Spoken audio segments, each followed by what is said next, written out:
In this video we will have a closer look at the Ghemina Raiders, the faction that has 2 flagships and 2 heroes. The combination of these 4 can even make Albeck and the Federation of Sol shiver on their planets, because they are usually pretty good at holding planets, but the Ghemina Raiders is pretty good at taking planets, or at least one. But I will get back to this example a little later. First, let's have a look at our faction abilities called the Lady and the Lord. During setup, place 1 additional flagship in your reinforcements and the additional Ghemina hero next to your faction sheet. This additional flagship has the abilities and attributes listed on the Lord flagship card. You have 2 heroes. So we got a second flagship here, and I will come back to these in a minute. And let's also take the other faction ability called Rule of 2. During a round of combat in a system that contains exactly 2 of your non-fighter ships, if those ships have the same unit type, apply +2 to the result of each of those units' combat rolls. So we are encouraged to pair our non-fighter ships and systems.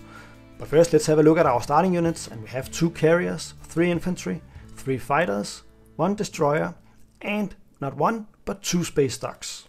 2 space docks is definitely needed when the resource value is only 2 on one of the planets and 1 on the other one. So we will need 2 space docks to pump out a lot of units. Just be aware of the secondary ability of warfare that says spend 1 token from your strategy pool to use the production ability of 1 of your space docks in your home system. So we will need to activate the system ourselves to use the production capacity on both of those space docks. But with these units, we can easily gain control of 3 planets in 2 systems, which is not overwhelming. And we don't really have a good way to get more infantry out in an easy way during round 1. But at least our carriers are pretty good. So let's have a closer look at those. But first, let's quickly look at our starting technologies. So we start with Dark Energy Tab and Psycho-Archaeology. And if we want to get one of our faction technologies, it is good that we start with a green tech. But I will also come back to that. But now let's have a look at the carriers. So they're called Combat Transport 1. It costs the same and rolls the same as the regular one. But note here that it got movement 2, which is awesome. And it has capacity 4, which is also the same as the regular one. But it can be upgraded to tier 2, and then it still costs the same, and it rolls the same, it moves the same, but the capacity is increased from 4 to 6. We also get an ability that says you may reroll one of your units' combat dice during each round of ground combat on a planet in this system that contains 2 or fewer of your infantry. But the mechs doesn't count towards that. And speaking of mechs, it's called Jotun, and it says after you win a ground combat on this planet, if this planet contains exactly 1 other mech, you may explore this planet. And I'm not exactly sure why it says 1 other mech. Does it mean that we just need to have 1 mech on the planet, or do we need to have 1 mech and 1 other mech? I'm actually not entirely sure, but I would assume it is just having 1 mech on that planet. And this could be a fairly good ability, because it could save us from researching the scanning drone network in case any of the attachment objectives comes out. This ability on the mechs is also a little bit related to our other faction technology called Warsong Implants. It says, after you win a space combat, you may ready 1 planet you control. So we are definitely encouraged to be the aggressor in this game, with the mechs giving us something during ground combat.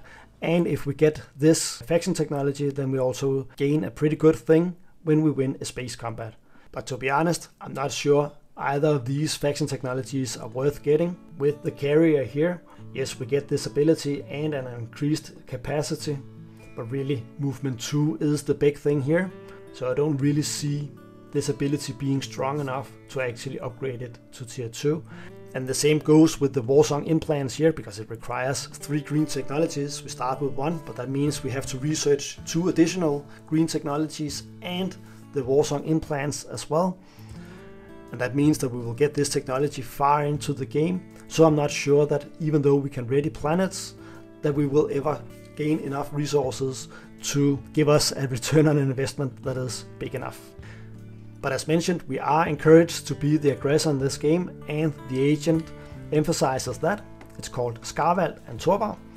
When the active player produces 1 or more hits during a round of combat, you may exhaust this card to allow that player to produce 1 additional hit. and that is pretty huge in my opinion, and that will also encourage me to be more active and try to win some combats against the other players. And that brings us to our commander called Jarl Vel and Jarl Jotrun, and Jarl means Earl in Scandinavian, in case you didn't know. And to unlock them, we need to have both of our flagships out on the game board. And when we have that, then it says, after you win a combat in a system with no planets, or on a planet that contains a structure, gain 1 trade good. So not exactly overwhelming, but it is a little extra every time we participate in a combat, and of course wins. But that also brings me to our flagships here. First we have the Lady. When a structure you do not control in this system is destroyed, gain 1 trade good. So we could potentially get 2 trade goods with the combination of this. Then the Lady has Bombardment 5 and rolls 4 dice, which is huge. And it only costs 6 resources instead of 8. And I think that's reasonable since we have to produce 2 flagships. We get to roll 2 dice that hits on a 7. We have movement 2, which is also awesome. And capacity 3 on the Lady. And the Lord doesn't have the bombardment, but instead it has capacity 7 and the other stats are the same. Then it has a special ability as well.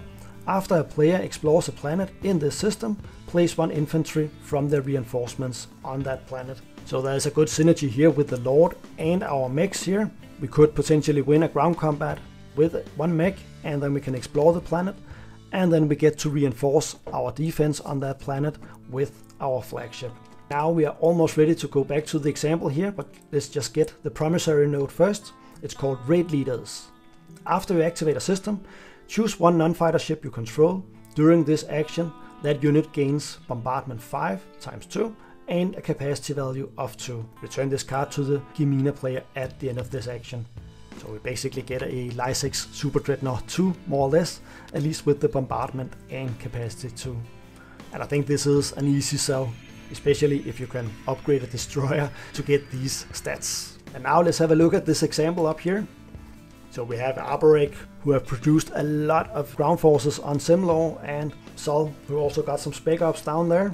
We have both of our flagships in this system, and we have now scored 3 objectives, so we can unlock both of our heroes. First, let's have a look at the Lady. It's an action. Purge this card to destroy all units on a non-home planet other than Megator Rex that is adjacent to a system that contains 1 of your flagships. So even though Albeck has produced a lot of units, then with the hero we can simply remove all of them. And as our next action we can play the other hero because it says action. Purge this card to choose 1 non-home planet other than Megator Rex that does not contain another player's units and is adjacent to a system that contains 1 of your flagships. Gain control of that planet, then ready that planet. So, whoops. Now we gain control of Simlaw and we can also ready it. Of course this is a single time use, but in this way we can gain control of a planet that either has the trait we need or maybe have a planet attachment that we need to score some objectives. So there is definitely a good use of this combination here. If you don't already own the game, then you can get it through one of the affiliate links in the video description below. There are links to both Twilight Imperium and the Prophecy of Kings expansion. And if you buy it through one of those links, then I will get a small commission and you support the channel at no extra cost for you. So thank you if you do.